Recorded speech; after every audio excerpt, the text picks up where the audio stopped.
বগুড়ার শিবগঞ্জে গভীর রাতে টেলিভিশনের শব্দে ঘুম থেকে জেগে মা মোমেনা বেগমের ঝুলন্ত মরদেহ দেখে শিশু রানী খাতুন পরিবারের লোকজনকে ডাক দেয় সে। টিপি আছে, টিপির যত সাউন্ড আছে ফুল সাউন্ড দেওয়া ছিল। আমি 2টার সময় ঘুমতে উঠে আমি টিপির দিকে তাকাতেই দেখি ওই হক দিয়ে দেখি আমার মায়ের পা ঝুলছে।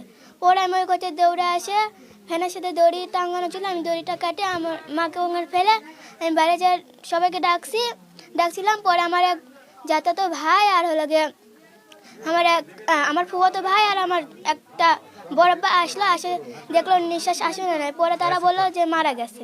মাকে বাঁচাতে কাস্তে দিয়ে কেটে দেয় রশি। আমি দেখছি আমার মা ওর সাথে ঝুলে আসলো ফ্যানের সাথে। পরে আমি দৌড়ে যাই করতে কাছিলে এসে রুনাটা কাটে দিছিলাম। ঘটনাটি ঘটেছে বগুড়া শিবগঞ্জ উপজেলার হুদাবালা মধ্যপাড়া গ্রামে। নিহত গৃহবধূ মালয়েশিয়া প্রবাসী রানা মিয়ার স্ত্রী। পরিবারের সদস্যরা বলছে মানসিক রোগী ছিল নিহত গৃহবধূ।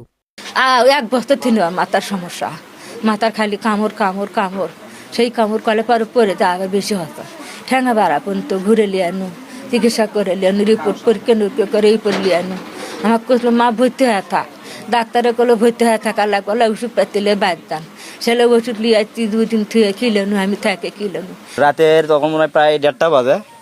এই সময় চিকিৎসারে উঠছে, আমার বাড়ি ওই পাশেই, মানে সাথে বাড়ি। তো আমরা মনে করেন আসার পরে দেখি যে ওই অবস্থা, মানে লুটকে আছে, সাথে আমার নানাও ছিল। তারপরে ওই শোল দড়ি কাটা দিয়েছে, তারপরে আমরা বাইরে মানে লোকজন জানা এই আমার লাঠি আছে, পাশের লোক আছে, আমার লাঠি হেঁটে গেছে, ও দাদা ওঠেন তো, এত উঠুন ঠিক আছে। তো করছে যে ঘর ইয়েতে মা গালা ধরিয়ে দিয়েছে, কী করছু যাই দেখেন। তো দেখি যে ওই গালা ধরিয়ে দেওয়া ঠিক, মানে ওই উন্না আসলো। তো ওই উন্না করছে কি ওই কাশি দেবী কাটিয়ে আসে আমাকে ডাকিচ্ছে, দাদা এই বিতেন তো কচ্ছে কী সাথে কাটলু, তো বাঁচে এই দিন বাঁচা করে মানে কাটছে। গৃহবধূ মোমেনার আত্মহত্যার খবরে এলাকায় শোকের ছায়া নেমে আসে।